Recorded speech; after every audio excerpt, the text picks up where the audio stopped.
Hello everyone, welcome to Bioverse channel. आज आपण बघणार आहे डिसेक्शन बॉक्सबद्दल माहिती।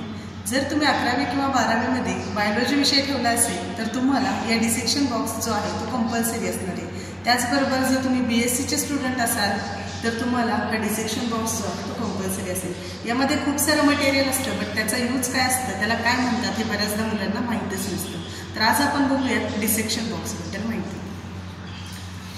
तर सगळ्यात पहिल्यांदा आपण बघूयात हा जो डिसेक्शन बॉक्स आहे त्याच्यामध्ये या दोन सीझर्स येतात। यामधली पहिली जी सीझर आहे त्याचा जो एंड आहे हा ब्लंटेड एंड वाली सीझर आहे, याला ड्रेसिंग सीझर्स असं म्हटलं जातं। दुसरी जी सीझर आहे ही नॉर्मल सीझर सारखी सीझर आहे, बट थोडंसं त्याचा टिप जी आहे ती कशी आहे बेंड केलेली आहे।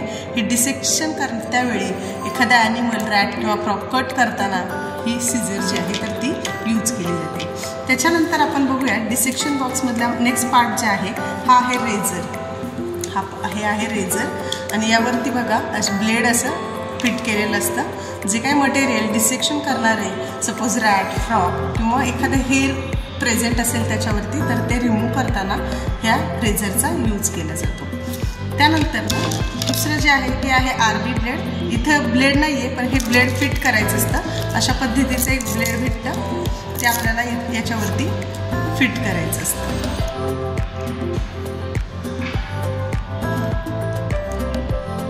इथं असं फिट करायचं आहे आणि आपण हे कटिंगसाठी किंवा वेगवेगळ्या यूजसाठी आपण हे यूज करू शकतो डिसेक्शनसाठी। त्याच्यानंतरचा पार्ट आहे हा जो पाईप आहे, हा पाईपला ब्लो पाईप असं म्हटलं जातं। आपण सोनाराच्या दुकानामध्ये जेव्हा जातो त्यावेळेसला फ्लेम विशिष्ट प्रकारे मूव्ह करण्यासाठी हा ब्लो पाईप जो आहे तर त्याचा यूज करतो।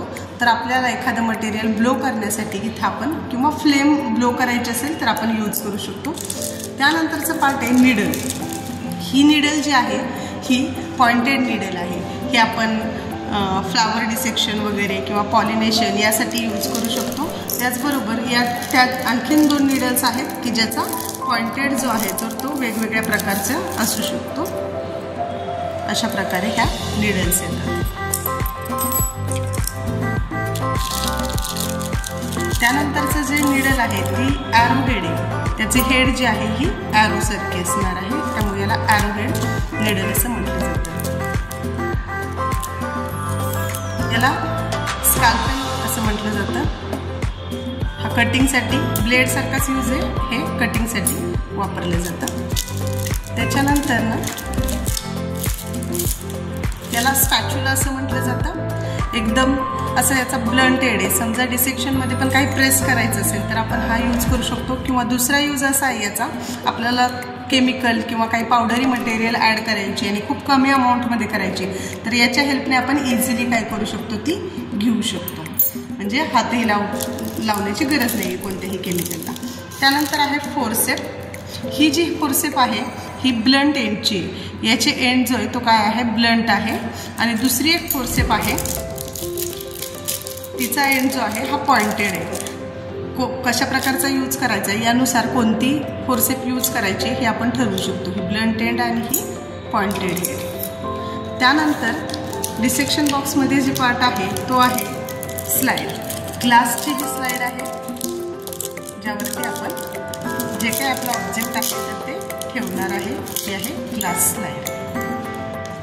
त्यानंतर ग्लास स्लाईडवरती जे काही मटेरियल ठेवलं आहे त्याच्यावरती आपण कवर स्लिप ठेवू शकतो। ही आहे कवर स्लिप। एकदम फाईन ग्लास असते त्याला म्हटलं आता कवर स्लिप। ही आपण अशा पद्धतीने स्लाईडवरती मांडत असतो।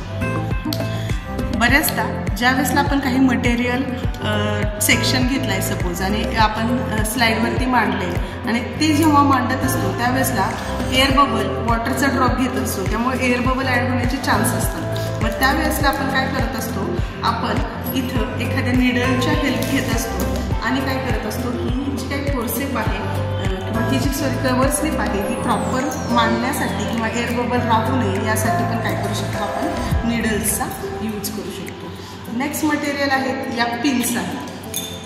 यामध्ये पिन दिली, सपोज आपण डिसेक्शन करतो, ज्या मटेरियल डिसेक्शन करायचं आहे किंवा आपण ट्रेमध्ये घेतलेले आहे त्याला फिक्स करण्यासाठी, ते मूव्ह होऊ नये म्हणून या अशा प्रकारच्या ज्या काही पिन्स आहेत या पिन्सचा काय करू शकतो आपण यूज करू शकतो, ज्यामुळं आपलं जे काही मटेरियल आहे ते फिक्स राहणार आहे ट्रेमध्ये, ते मूव्ह होणार नाही. त्यानंतर आहे ड्रॉपर. एखादं केमिकल आपल्याला ॲड करायचं आहे किंवा वॉटरचा ड्रॉप ॲड करायचा तर आपण या ड्रॉपरचा यूज करू शकतो. त्याच्यानंतर आहे ही मॅग्निफाईंग ग्लास. ही मॅग्निफाईंग ग्लासने सपोज आपल्याला काही मटेरियल पाहायचं आहे, मॅग्निफाय करायची एखादी इमेज, तर अशा प्रकारे आपण त्यामध्ये पाहू शकतो. त्यानंतर नेक्स्ट मटेरियल आहे वॉच ग्लास. सपोज आपण सेक्शन घेतले आणि ते आपल्याला लगेच एअर ड्राय होण्याचे चान्सेस असतात, त्यामुळे आपण काय करणार आहे, यामध्ये थोडंसं वॉटर ॲड करणार आहे आणि जे काही सेक्शन आपण घेणार आहे ते पहिल्यांदा आपण या वॉच ग्लासमध्ये ॲड करणार आहे.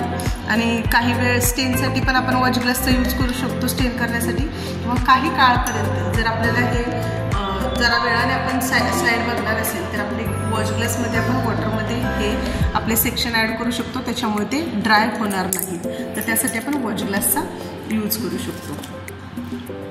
अशा प्रकारे डिसेक्शन बॉक्समध्ये जे काही मटेरियल दिलं होतं त्याची आज आपण माहिती बघितली. धन्यवाद.